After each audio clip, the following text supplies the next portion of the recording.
tivemos o resultado na Argentina, tem novo presidente na terra dos hermanos, podia ter dado o Sérgio Massa ou Javier Milei, deu Javier Milei, podia ter dado esquerda ou direita, deu direita. Se desse Sérgio Massa, por mais que ele falasse em fazer mudanças, mudanças cosméticas, né, evidente, a gente não podia esperar grandes mudanças, e o argentino queria mais do que mudanças cosméticas, queria sair da faixa em que ele estava, de anos e anos e anos de um jeito de fazer o governo que não está funcionando, não sabe se o próximo vai funcionar, mas ele só quer saber, entre a dúvida e a certeza, eu vou na dúvida, vai que melhora, e a certeza de que vai ficar igual, eu vou mudar. E daí deu o Milei. Tem instituto que tinha apontado a vitória do Milei com uma margem pequena, ninguém apontou a vitória do Milei com essa margem expressiva. Ele fala em mudanças radicais na gestão do Estado. A gente sabe que mudanças radicais são difíceis de executar, podem ser muito bem-vindas, desde que sejam aplicadas e funcionem. A gente já viu mudanças radicais aqui no Brasil que não funcionaram.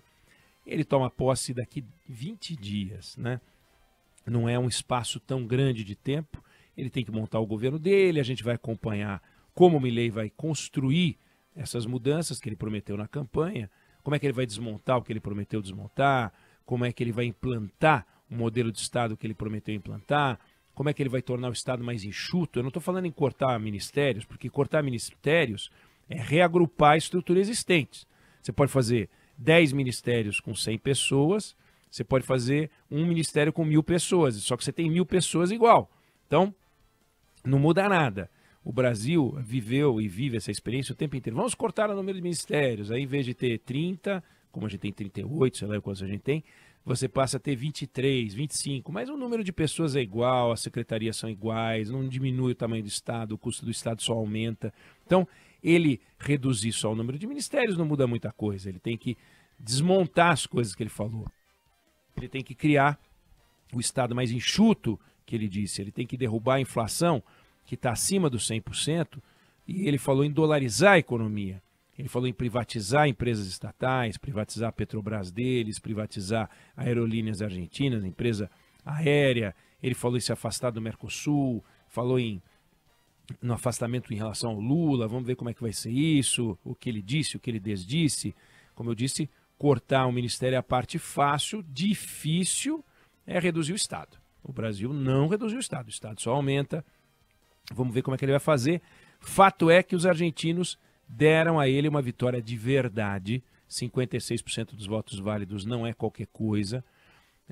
Uma vitória que implodiu o peronismo nas urnas, mas que obriga o Milei, que falou em começar a reconstrução da Argentina. No primeiro discurso ele falou em reconstrução da Argentina. Não falta a ele legitimidade eleitoral. Chega grandão à Casa Rosada. Agora, a experiência mostra que ganhar apertado ou ganhar com larga margem, e ele ganhou com larga margem, pode não fazer diferença se o vencedor não conseguir montar a base política para dar sustentação ao programa de mudanças que ele promete, porque o número de deputados, o número de senadores da aliança dele indicam que ele é o presidente eleito mais fraco da história da Argentina. Parece bizarro o que eu estou falando. Ele depende de outras forças que o apoiaram no segundo turno, mas ainda assim ele está com minoria. Então ele vai ter que fazer concessões, senão ele vai ser o presidente que é forte nas urnas, fraco no Congresso, e isso é uma tragédia. Então quando ele fala em começar a reconstruir a Argentina, é tudo que o argentino quer. Por isso que votou nele, e quem votou nele acredita que ele vai conseguir, quem não votou nele e não acredita, ainda assim torce para que ele consiga, porque quem vive na Argentina não quer viver do jeito que está vivendo. Um momento péssimo, quase 40% de pobreza. Aí é o seguinte, de 1950 para cá, a Argentina passou 1/3 do tempo em recessão. 1/3 do tempo com a economia crescendo para trás, diminuindo. Imagina o que isso quer dizer. Mais de 70 anos, vendo a economia crescer 2 anos, regredir 1. Crescer 2 anos, regredir 1. Aí você pega o Brasil, que a gente sabe o que é recessão. Não é o melhor exemplo de crescimento do mundo. Mas a gente intercalou 8 anos de crescimento com 1 de recessão. Então, um ano de recessão para cada 3 lá, um ano de recessão para cada 9 aqui. É complicado. A Argentina, de 100 anos atrás, era referência de riqueza. Um país que era 15% renda per capita, mais rico que a Alemanha e quase 30% mais do que a França, e no Brasil 5 vezes, agora eles é que são os pobres. Perto da gente, não vou nem falar perto do francês, perto do alemão. Claro que quando eu estou falando isso de renda per capita, não é que era um exemplo de distribuição de renda, mas o fato é que indica uma riqueza que eles não têm mais, que podiam distribuir e hoje distribuem a pobreza. Então, a renda era concentrada, só que agora eles são os pobres e mergulhados numa crise complicada. Você pega os últimos 8 anos, o peso argentino perdeu 95% do valor na comparação com o dólar. Nome disso, inflação, que voltou a ter 3 dígitos, o que não acontecia desde os anos 90. País que fez um monte de acordo com o FMI para depois não pagar, 9 vezes não pagou, não tem credibilidade alguma. Imagina se fosse a vitória do Massa, o que poderia acontecer. E aí teve gente que achava, não, politicamente é melhor dar Massa, mas o eleitor argentino falando, não, vamos mudar esse troço. No Brasil a gente aprendeu que para a economia andar direito, a gente precisa de câmbio livre, flutuante, sem controle de governo, precisa de meta de inflação e precisa de responsabilidade fiscal. Pode ser que o Brasil não seja o melhor exemplo disso, mas a gente tem câmbio flutuante, a gente tem meta de inflação, está toda hora discutindo isso, e tem uma discussão em torno de responsabilidade fiscal, inclusive a gente tem lei de responsabilidade fiscal. A Argentina não tem a menor ideia do que sejam essas coisas. Aqui a gente viveu em 94, 95, o Plano Real, mostrando que combater a inflação é a melhor forma de combater a pobreza. Os argentinos, eles percebem isso na pele porque a pobreza absurda que eles conhecem só subiu conforme a inflação subia. Uma relação de causa e efeito e que tem por trás um Estado que queima dinheiro, sem regra nenhuma, queima dinheiro. Eles torram dinheiro e como o dinheiro não vale nada, torram cada vez mais. A gente, felizmente, saiu dessa cilada, que eles estão até hoje. Por um lado, a inflação aumenta a dívida pública, por outro, ajuda o governo a fechar as contas. Então, a inflação é um verdadeiro ministério lá. É o Ministério da Inflação. Ela é fundamental para a conta fechar. Então, você arrecada com reajuste pela inflação e paga as contas sem reajuste. Você se financia na inflação e ferra o povo. Aí o Milei fala, vamos dolarizar. Tudo bem, vai dar uma estátua e com isso o Estado vai ficar como? Como é que ele vai se alimentar? Como é que ele vai alimentar a sociedade? Porque tem um povo, uma sociedade pendurada no Estado de um jeito que o brasileiro não sabe como é. Quase metade da sociedade dependendo de algum programa governamental.